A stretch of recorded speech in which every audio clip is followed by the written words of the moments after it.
Hi, Dave here from Constant Contact. Aren't you just sick and tired of hearing how easy it is to market your business online?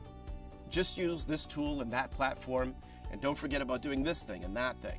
And then when you do start doing something, you're not really sure what you have to show for it, other than a bunch of head scratching and busy work that eats up a lot of your valuable time. Well, here's what I want you to know. It's not that easy, especially when you're just trying to do a million other things to keep your business going. And it's not just about using the tools. It's about understanding how to apply marketing principles to them so they actually work for your business. Yeah, a whole other set of skills you need to learn. Again, not easy to do when you'd really rather be working on your business instead of trying to figure out how to market it. So where do you go for help? Who can help you make sense of it all in language that you can understand? Well, at Constant Contact, we've worked with hundreds of thousands of small businesses. We've seen what works and what doesn't. We can show you what you should really be paying attention to, what's really going to be worth your time, and what's going to have a real impact on your business. So don't worry, you're not crazy, and you're not alone.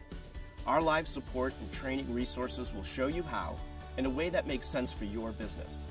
And if you need it, our marketing advisors can walk you through it step by step. Want more marketing advice? Subscribe to the Constant Contact YouTube channel.